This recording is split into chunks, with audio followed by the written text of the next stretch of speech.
Hello दोस्तों, मेरा नाम है आरती और आप देख रहे हैं अपने पैरेंट चैनल मैथ आरती मैम।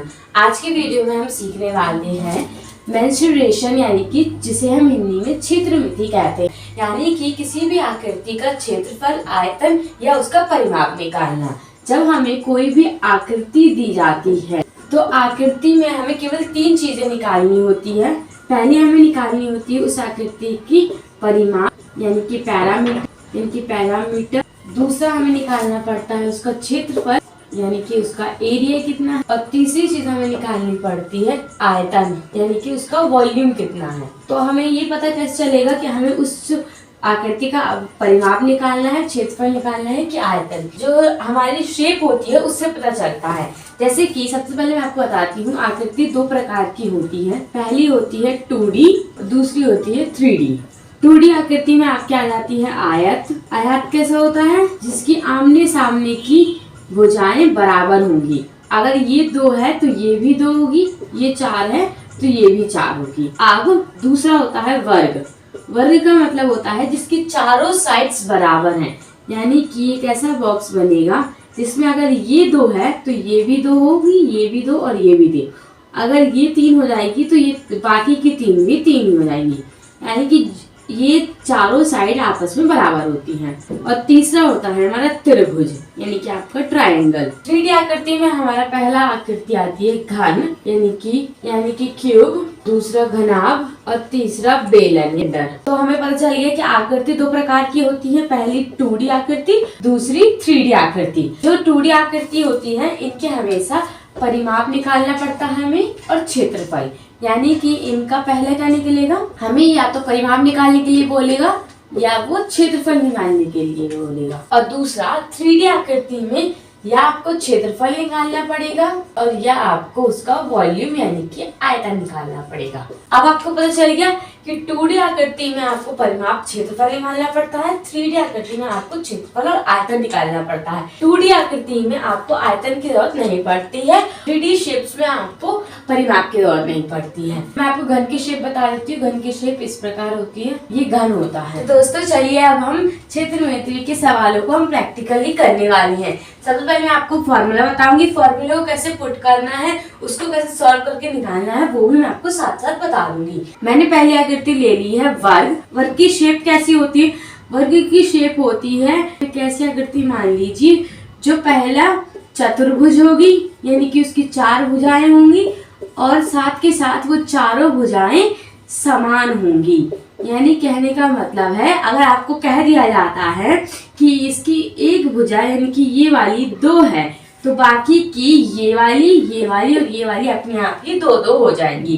क्योंकि ये वर्ग है इसीलिए बाकी की बराबर हो जाएंगी, क्योंकि वर्ग की सभी भुजाएं आपस में बराबर होती है।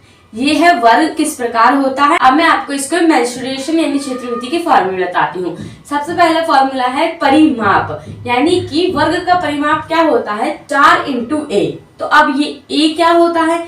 a का मतलब होता है भुजा यानी कि साइड। जैसे कि यहाँ हम देख लेते हैं एग्जाम्पल के लिए, ये आपको एक वर्ग दिया हुआ है जिसमें आपको कहा गया है कि जो ये वाली पूरी एक लाइन है ये साइड यानी भुजा होती है। ये भी भुजा होगी, ये भी भुजा, ये भी भुजा, यानी इसमें कितनी 4 भुजाएं होंगी। हमें परिमाप निकालने के लिए क्वेश्चन कैसे दिया होगा कि एक वर्ग दिया है, एक भुजा 4 मीटर है, तो आपको अगर इसका परिमाप निकालना है तो आप क्या करेंगे, सिंपली आपको 4 × a कर देना है। 4 क्या है? 4 यानी कि 4 साइड्स है तो 4 का 4 रहेगा।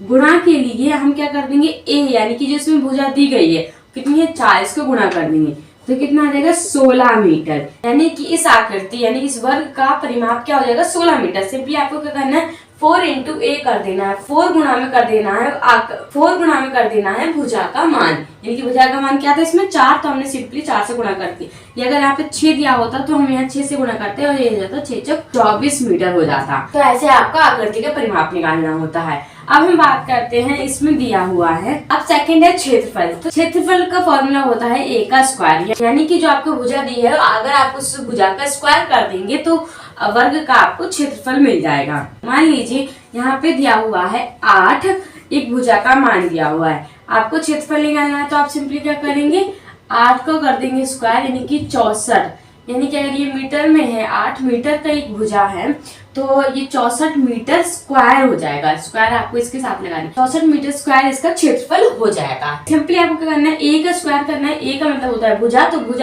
भुजा का स्क्वायर निकालेंगे तो उसका वर्ग का क्षेत्रफल निकल जाएगा। अब बात आती है विकर्ण। पहली बात, विकर्ण का फॉर्मूला क्या हो जाएगा, a गुणा में √2। विकर्ण का फॉर्मूला क्या है, a गुणा में √2 या फिर √2 को गुणा कर दीजिए वर्ग के क्षेत्रफल से, तो आपका विकर्ण निकल जाएगा।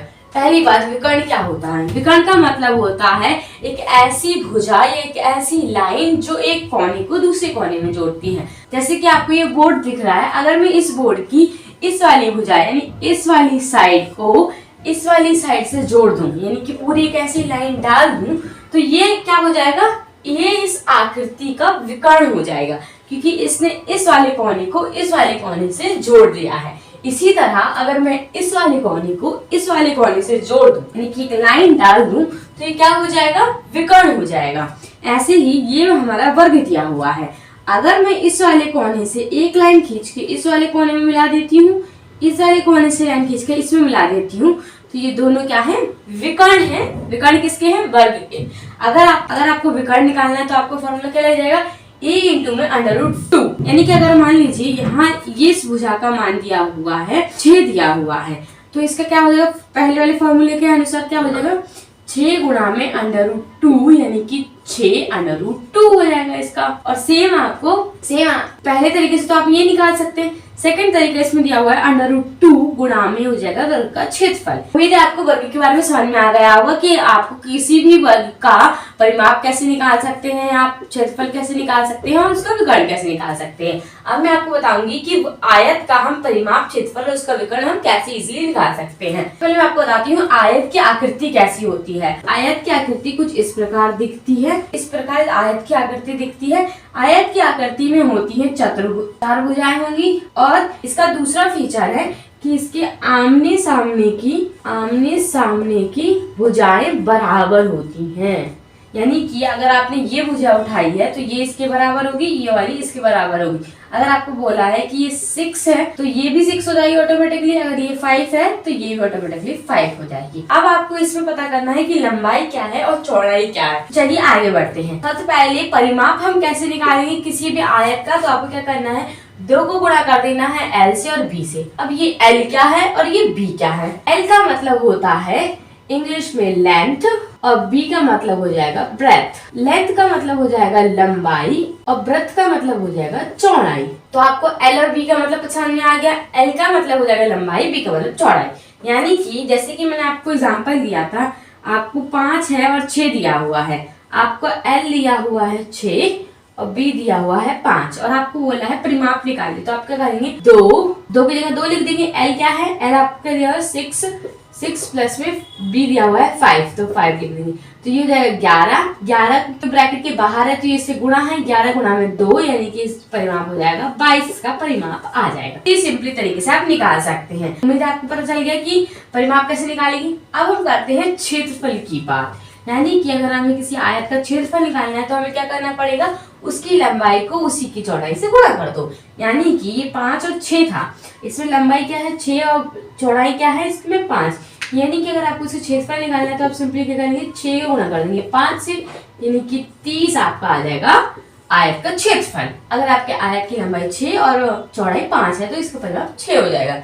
यानी कि आपको अगर किसी भी आयत का क्षेत्रफल निकालना है तो सिंपली आपको उसकी लंबाई से उसकी चौड़ाई को गुणा कर देना है तो उसका क्षेत्रफल निकल जाएगा। अब हम बात करते हैं विकर्ण की। जैसे कि मैंने आपको बताया कि किसी भी आकृति में अगर उस आकृति की एक भुजा एक कोने से दूसरे कोने को जोड़ देती है तो ये उसका विकर्ण कहलाता है। तो आयत का विकर्ण निकालने का फॉर्मूला होता है √L का स्क्वायर प्लस B का स्क्वायर। L का स्क्वायर यानी लंबाई का स्क्वायर और चौड़ाई का स्क्वायर। और स्क्वायर का क्या मतलब होता है, स्क्वायर का मतलब होता है जो नंबर दिया हुआ है, जो आपको नंबर दिया हुआ है उसको उसी से गुणा कर देना है। यानी कि 6 दिया हुआ है तो 6 को एक बार और उसी से गुणा कर दो, 5 दिया हुआ है तो 5 को भी उसी से एक और बार गुणा कर दो। यानी कि मान लीजिए आपको किसी आयत का विकर्ण निकालना है जिसमें आपको L दिया हुआ है 4 और B दिया हुआ है 2। आप क्या करेंगे, सिंपली √ लिख देंगे। L का स्क्वायर यानी कि 4 का स्क्वायर प्लस में 2 का स्क्वायर ब्रैकेट, तो इसमें क्या आ जाएगा √4 × 16, जब हमें 4 तो कितना आ जाएगा, ये 20 आ जाएगा, यानी कि √20 इसका वो है, √20 इसका विकर्ण है। अगर आप इसे खोलना चाहते हैं तो कैसे खोल सकते हैं, 20 क्या होता है 4 गुणा 5, 4 क्या होता है 2 और 2 का गुणा, यानी कि 2 इसमें कॉमन है तो 2 आ जाएगा बाहर, तो ये कितना बनेगा 2√5 इसका एक 2√5 इसका विकर्ण निकल जाएगा। अब आपको आयत और वर्ग का परिमाप, क्षेत्रफल, विकर्ण तीनों चीज निकालनी आ गई होगी। अब हम आगे कुछ और आकृतियों के आयत, परिमाप, क्षेत्रफल, आयतन वगैरह निकालना है। तो चलिए अब हम नेक्स्ट आकृति के बारे में सीखते हैं। नेक्स्ट आकृति है हमारी वृत्त, जिसे हम इंग्लिश में कहते हैं सर्कल, यानी कि ये वाली आकृति, ये हमारा क्या है, ये हमारा है वृत्त, इसे हम शुद्ध हिंदी में वृत्त कहते हैं, और अगर आपको इंग्लिश में पता करना है तो इसे हम सर्कल कह देंगे। तो सबसे पहली बात हम सर्कल के बारे में जानेंगे। आपको वृत्त के क्षेत्रफल, व्यास, परिधि, त्रिज्या वगैरह निकालने से पहले आपको इनके बारे में पता होना चाहिए कि सर्कल का क्षेत्रफल, व्यास, परिधि, त्रिज्या वगैरह निकालने से पहले आपको ये पता होना चाहिए कि एक्चुअल में व्यास क्या होता है, परिधि क्या होती है, त्रिज्या क्या होती है। आपको जब इन चीजों के बारे में पता होगा तब तो आप इसको फॉर्मूले में पुट करके निकाल सकते हैं, क्योंकि इसमें नंबर्स तो दिए नहीं हुए हैं।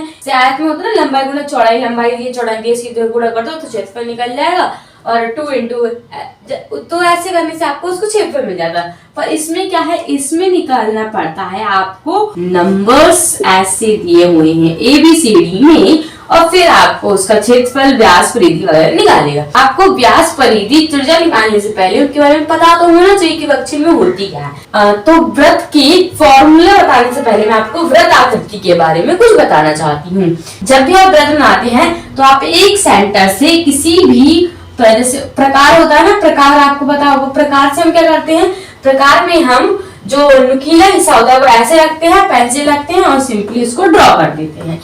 तो जिस नुकीले हिस्से को हम रखते हैं, यानी जिस जहां से हम प्रकार घुमाना स्टार्ट करते हैं, यानी कि जो ये बिंदु है, तो इसे हम क्या कह देंगे, केंद्र कह देंगे, इंग्लिश में हो जाएगा सेंटर। अब इसमें अगर कोई लाइन किसी गोले से, यानी कि किसी भी वृत्त से अगर कोई लाइन ऐसे खींच दी जाए तो ये कहलाती है वृत्त की जिवा। जो जिवा होती है ये सेंटर से कभी भी नहीं जाएगी, जिवा में सेंटर नहीं आना चाहिए। अगर कोई लाइन किसी भी वृत्त, किसी भी किनारे से केंद्र तक जाती है तो ये कहलाएगी वृत्त की त्रिज्या, यानी कि रेडियस। जिवा को हम कॉर्ड कह देंगे। अगर हम त्रिज्या को डबल कर दें, यानी कहने का मतलब है हम त्रिज्या यहाँ से यहाँ तक थी, यहाँ तक खींच देते हैं। त्रिज्या कहीं से भी हो सकती है, जरूरी नहीं यहाँ से यहाँ तक। त्रिज्या का मतलब होता है वृत्त के किसी भी हिस्से से केंद्र को मिलाना, वो यहाँ से भी हो सकता है, यहाँ से कहीं से भी हो सकता है। मान लीजिए एक त्रिज्या है ऐसे दी हुई है, ये त्रिज्या है, ये यहाँ सेंटर तक आ रही है इसलिए त्रिज्या। अगर हम इस त्रिज्या को डबल कर दे, यानी कि इस त्रिज्या को फिर से केंद्र से दूसरे किनारे ले जाए, तो ये पूरी लाइन है ये आपकी कहलाई जाएगी डायमीटर, यानी कि व्यास, यानी कि डायमीटर। ठीक है, ये आप लिख लेना डायमीटर, यानी कि जो इसमें D दिया हुआ है ये व्यास के लिए D को शो करता है, यानी कि व्यास क्या हो जाएगा, व्यास बराबर हो जाएगा 2 गुणा में त्रिज्या बराबर हो जाएगा व्यास का, यानी कि त्रिज्या डबल है, त्रिज्या आधी होती है व्यास के और व्यास डबल होता है त्रिज्या के। दोनों के कहने का मतलब वही होता है। अब मैंने आपको बता दिया कि त्रिज्या, जीवा, केंद्र वगैरह क्या होता है। अब मैं आपको बताती हूँ वृत्त का अगर हमें फॉर्मूला व्यास, परिधि, त्रिज्या, और अगर हमें अर्धवृत्त की परिधि या उसका क्षेत्रफल निकालना है तो हम वो कैसे निकाल सकते हैं। तो सबसे पहले आपको पता होना चाहिए कि जो इस फॉर्मूले में ये R दिया हुआ है, ये D दिया हुआ है, ये पाई दिया, मतलब क्या होता है। सबसे पहले पाई दिया हुआ है तो हम पाई को लेते हैं। पाई का मतलब होता है 22/7, इसकी वैल्यू कांस्टेंट होती है। अगर आपको पाई के बारे में और जानना है तो मैं डिस्क्रिप्शन में, तो मैंने पाई के बारे में वीडियो बनाई हुई है, आप लिंक डिस्क्रिप्शन में दे दूंगी, आप जाकर देख सकते हैं। पाई की वैल्यू कांस्टेंट है, इसको जहाँ भी पाई लिखा होगा वहां पे आपको 22/7 लिख देना है सिंपली। R का मतलब होता है आपका रेडियस, यानी कि त्रिज्या, और D का मतलब होता है डायमीटर, यानी कि व्यास, और इसमें परिधि दिया हुआ है। परिधि क्या होती है, जो ये सर्कल है ना, ये सर्कल की जो ये लाइन है, सिर्फ ये लाइन है, ये परिधि होती है। जो ये आउटर लाइन है ये सर्कल की परिधि होती है, ये सर्कल की परिधि हो जाता है। ये आप धागे से भी निकाल सकते हैं, जैसे कि छोटा सा मैं बताती हूँ। जैसे कि मान लीजिए ये सर्कल दिया हुआ है आपको, इतना आपको सर्कल दिया हुआ है, तो ये सर्कल की जो आउटर लाइन है यहाँ से यहाँ तक है, ये ही सर्कल की परिधि कहलाएगी। चलिए आगे बढ़ते हैं। उम्मीद है आपको परिधि समझ में आ गया होगा। अब मैं आपको क्वेश्चन बताती हूँ। क्षेत्रफल का फॉर्मूला क्या हो जाएगा, पाई गुणा में आर का स्क्वायर, यानी कि 22/7 गुणा में त्रिज्या का स्क्वायर निकालेंगे तो त्रिज्या का स्क्वायर कर देंगे तो हमें क्षेत्रफल मिल जाएगा। अगर आपको वृत्त का ही व्यास निकालना है तो आप 2 × r कर देंगे। जैसे कि मैंने आपको बताया था डायमीटर डबल होता है रेडियस का, तो वो यहाँ पे हो जाएगा। व्यास डबल होता है रेडियस का। रेडियस तो इतना है और व्यास कितना होगा, यहाँ से यहाँ तक व्यास हो जाएगा। परिधि निकालने के लिए आपको करना है सिंपली पाई गुणा कर देंगे डायमीटर यानी कि व्यास से। त्रिज्या निकालने के लिए आपको करना पड़ता है अंडर रूट वृत्त का क्षेत्रफल अपॉन में पाई, यानी कि वृत्त का जो आप क्षेत्रफल निकालेंगे इस फॉर्मूले को लगाकर उसके रूट में अगर आप पाई कर देंगे तो त्रिज्या निकल जाएगी आपका। अर्धवृत्त की शेप क्या होती है, ये सर्कल हो जाएगा। ये इसका हाफ कर दीजिए, ये मैंने मिटा दिया ऊपर का। तो जो ये हिस्सा बचा, ये हाफ बचा ना, तो ये अर्धवृत्त है। अगर आपको इसकी परिधि निकालनी है, यानी कि ये और ये, अगर आपको ये परिधि निकालनी तो आपको करेंगे पाई गुणा में कर देंगे आर यानी त्रिज्या के, जमा कर देंगे 2 गुणा में त्रिज्या के, तो आपका निकल जाएगा। जब आप इन दोनों को जमा कर देंगे तो आपका निकल जाएगा वृत्त की अर्धवृत्त की परिधि। अगर आपको अर्धवृत्त का क्षेत्रफल निकालना है, यानी कि इस अर्धवृत्त ने कितना एरिया कवर किया हुआ है, तो आपको सिंपली क्या कर देंगे पाई आर का स्क्वायर अपॉन में 2, यानी कि पाई गुणा में त्रिज्या का वर्ग बटे में 2, तो आपको अर्धवृत्त का क्षेत्रफल मिल जाएगा। अब आपको समझ में आ गया होगा कि एक वृत्त में कितने प्रकार के हिस्से होते हैं, यानी कि त्रिज्या होती है, जीवा होती है, सेंटर होता है, परिधि होता है, व्यास होता है, और इसका क्षेत्रफल कैसे निकालेंगे, व्यास कैसे निकालेंगे, परिधि कैसे निकालेंगे और त्रिज्या कैसे निकालेंगे। साथ के साथ ही मैंने आपको अर्धवृत्त की परिधि और उसका क्षेत्रफल निकालने में बता दिया है। तो चलिए अब हम पढ़ने वाले हैं त्रिभुज के बारे में। तो सबसे पहले मैं आपको बता देती हूँ त्रिभुज मेनली 2 प्रकार के होते हैं। पहला समबाहु त्रिभुज और दूसरा विषमबाहु त्रिभुज। अब ये समबाहु त्रिभुज यानी कि इतने बड़े हिंदी के शब्द का मतलब क्या होता है। समबाहु त्रिभुज का मतलब होता है जिसकी सभी भुजाएं एक समान हो। सम यानी कि समान, बाहु यानी कि भुजा, समान भुजा वाला त्रिभुज। यानी कि एग्जाम्पल के लिए यहाँ पे एक त्रिभुज बनाया मैंने, इसमें 1 2 3 भुजा है, 3 भुजा है। अगर इसकी एक भुजा 6 की है तो बाकी भी 6 की ही होंगी, यानी कि यह एक समबाहु त्रिभुज है। अब विषमबाहु त्रिभुज क्या होता है, ये हो गया विषमबाहु त्रिभुज। विषमबाहु त्रिभुज यानी कि जिसकी एक भी भुजा बराबर ना हो, यानी कि 3 भुजा है, तीनों ही अलग अलग प्रकार की हो, यानी कि कुछ इस प्रकार का त्रिभुज।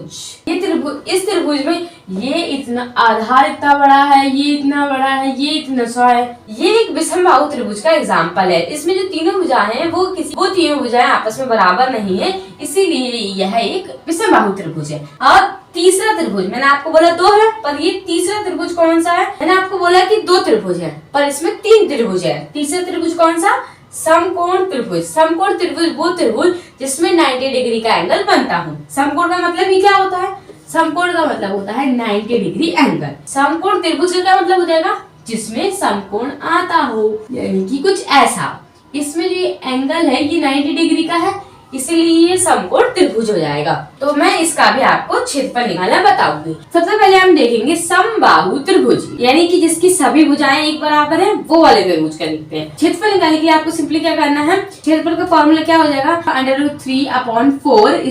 ये जो 3 है ये ब्रैकेट में जाएगा, इनटू में a का स्क्वायर। a का मतलब क्या, भूल मत जाइए, मैंने आपको स्टार्टिंग में क्या बताया था, a का मतलब होता है भुजा। जैसे कि मान लीजिए मैंने आपको एग्जाम्पल लिया था 6 का, तो 6 में आपको फॉर्मूला पुट करना है, तो आप क्या करेंगे, सिंपली यहाँ a लिखा है, यहाँ पे लिख देंगे 6 का स्क्वायर यानी कि 36, और 36 से 4 कटेगा तो कितना आएगा 9 गुणा में हो जाएगा √3 के। ये ऐसा आपका क्षेत्रफल निकल जाता है त्रिभुज का, समबाहु त्रिभुज का। अब निकालेंगे शीर्ष लंब। शीर्ष लंब निकालने के लिए आपको क्या करना है, सिंपली सेम फॉर्मूला है पर आपको उसका स्क्वायर नहीं करना है। इस बार सिंपली a लिख देना है, तो a लिख के इसको आप काट पीट कर जो नंबर आएगा वो आपका शीर्ष लंब होगा त्रिभुज का। अब हमें अगर त्रिभुज का परिमाप निकालना है तो आप क्या करेंगे, 3 × a कर देंगे। 3 × a क्यों करेंगे, क्योंकि इसकी तीनों ही भुजा बराबर है, इसलिए हम 3 × a करके सिंपली समबाहु त्रिभुज का परिमाप निकाल लेंगे। अब हम आगे सीखेंगे विषमबाहु त्रिभुज का क्षेत्रफल निकालना।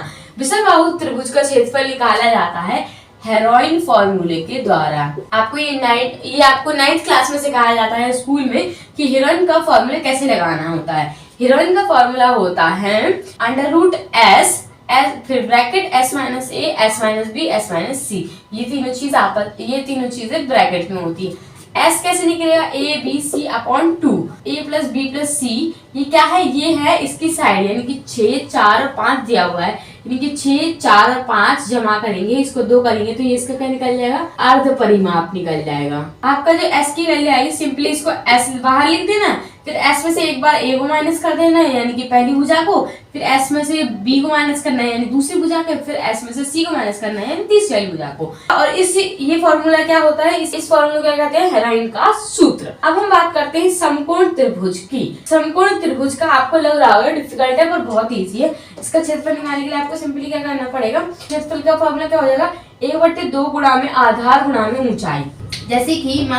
जैसे कि ये दिया हुआ है आपको समकोण त्रिभुज, तो इसमें जो ये हो जाएगा आधार, ये इसकी ऊंचाई, 1/2 गुणा कर देंगे आधार से, इतना आधार दिया है गुणा कर देंगे उसकी ऊंचाई से, तो आपको समकोण त्रिभुज का क्षेत्रफल निकल जाएगा, यानी कि इसने कितना एरिया इसको फिल कर रखा है, तो आपको समकोण त्रिभुज का क्षेत्रफल निकल जाएगा। तो चलिए मैंने आपको बता दिया है कि त्रिभुज का क्षेत्रफल कैसे निकालेंगे। मेनली त्रिभुज में 3 प्रकार के त्रिभुज है, समबाहु, विषमबाहु, समकोण त्रिभुज। समबाहु त्रिभुज में क्षेत्रफल कैसे निकालेंगे, शीर्ष लंब कैसे निकालेंगे, परिमाप कैसे निकालेंगे। विषमबाहु त्रिभुज में हेरोइन का जो सूत्र होता है वो हम कैसे निकालेंगे क्षेत्रफल निकालने के लिए, और समकोण त्रिभुज का क्षेत्रफल हम कैसे निकाल सकते हैं मैंने आपको बता दिया है। अब हम 3D आकृति के क्षेत्रफल और आयतन कैसे निकाल सकते हैं अब मैं आपको वो बताऊंगी। चलिए वीडियो में हम आगे बढ़ते हैं। चलिए अब हम 3D आकृति के बारे में सीखेंगे कि 3D आकृति के क्षेत्रफल आयतन वगैरह हम कैसे निकाल सकते हैं। आप वीडियो किसी भी पार्ट को स्किप मत करिएगा ताकि आपको पूरी वीडियो अच्छे समझ में आए कि आपको त्रिभुज में अगर ये 3 टाइप के त्रिभुज है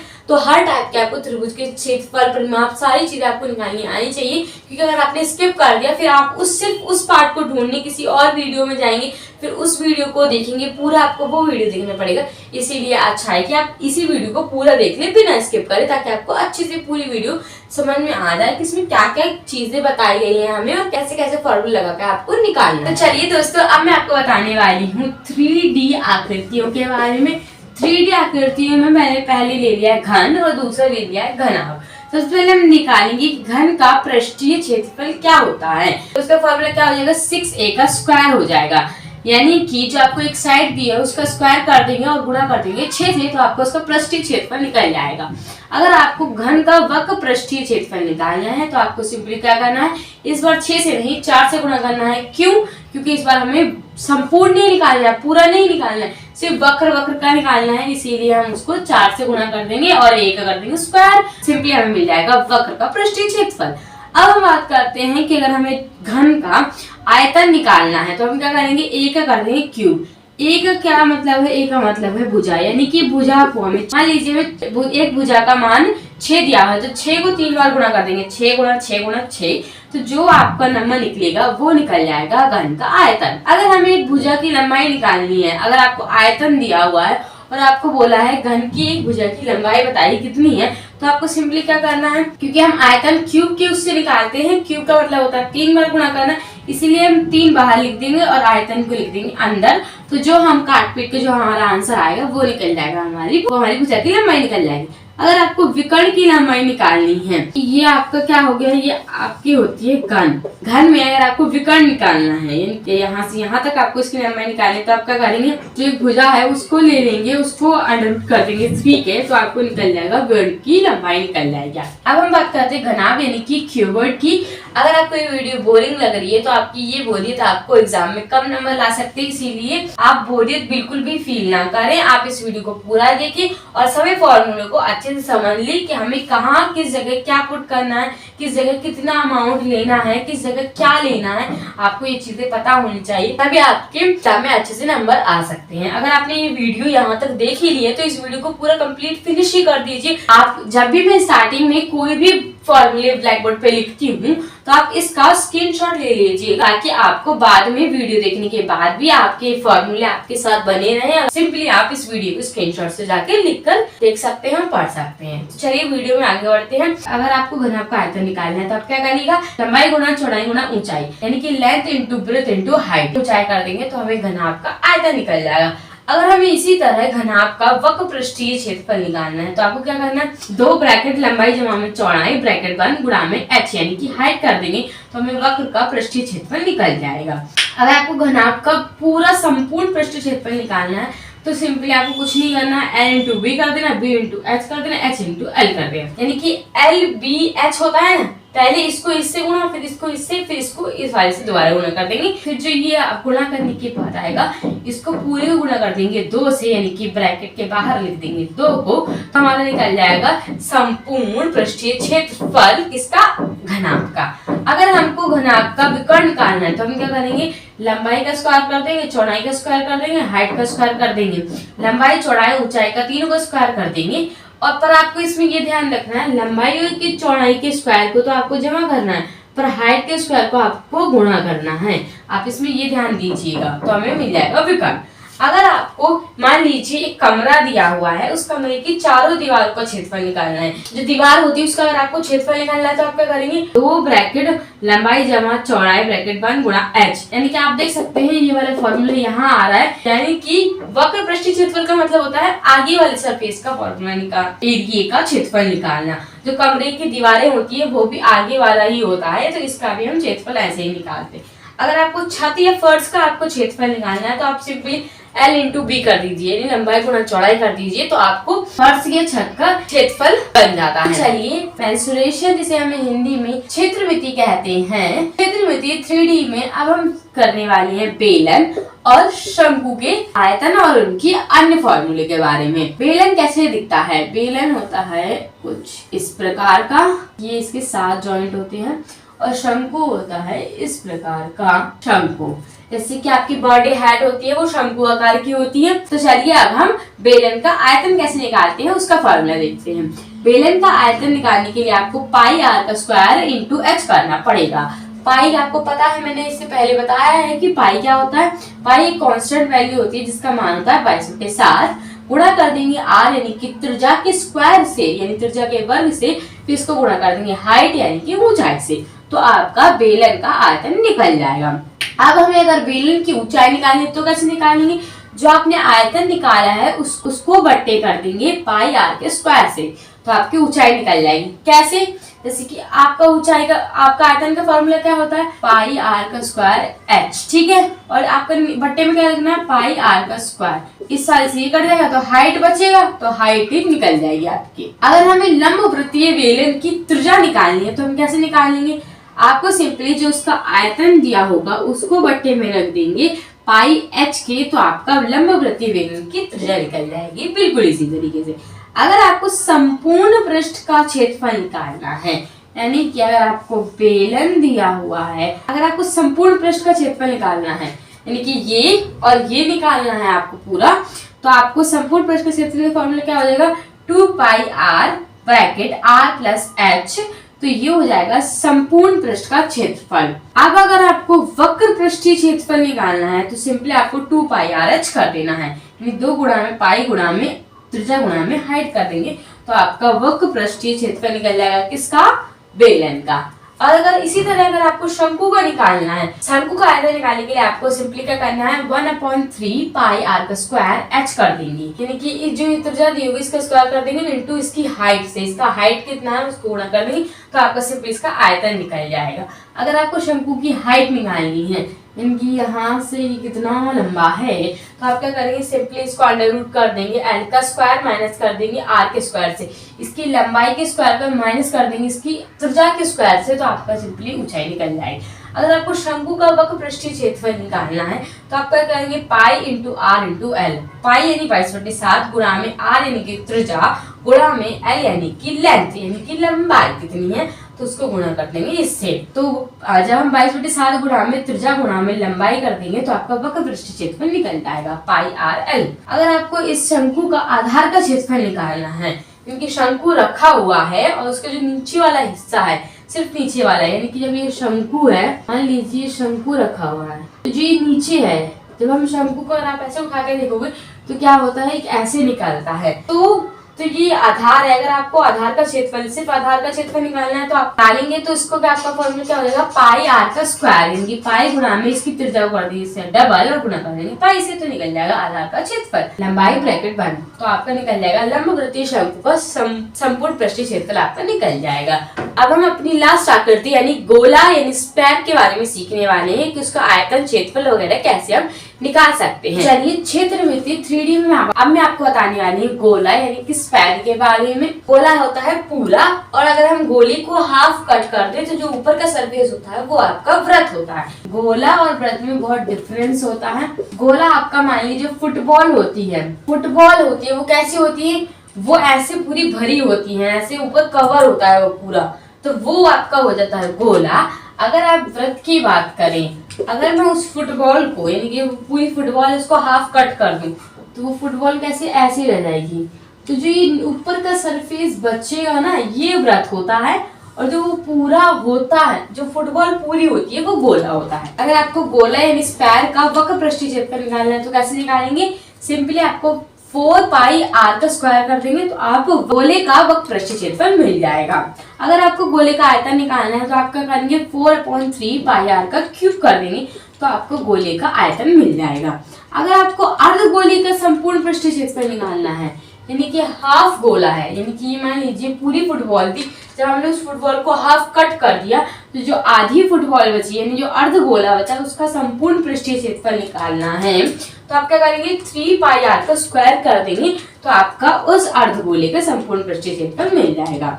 अगर आपको अर्ध गोले का वक्र पृष्ठीय क्षेत्रफल निकालना है तो आप क्या करेंगे, 2 पाई आर का स्क्वायर कर देंगे। अगर आपको अर्ध गोले का आयतन निकालना है, आपको पूरे गोले का निकालना है तो आपने क्या करा था, 4/3 पाई आर का क्यूब। अगर आपको अर्धगोले का निकालना है, सिंपली 2/3 पाई आर का क्यूब कर देंगे तो आपका अर्धगोले का आयतन निकल जाएगा। अगर आपको ये वीडियो पसंद आई हो और सारे फॉर्मूले समझ में आए हो तो इस वीडियो को लाइक करें, शेयर करें। इसी तरह और भी वीडियो पाने के लिए हमारे चैनल को सब्सक्राइब करें, साथ ही साथ बेल आइकन को प्रेस करना ना भूलें ताकि इसी तरह की और भी वीडियो आप तक आसानी से पहुंचते रहे।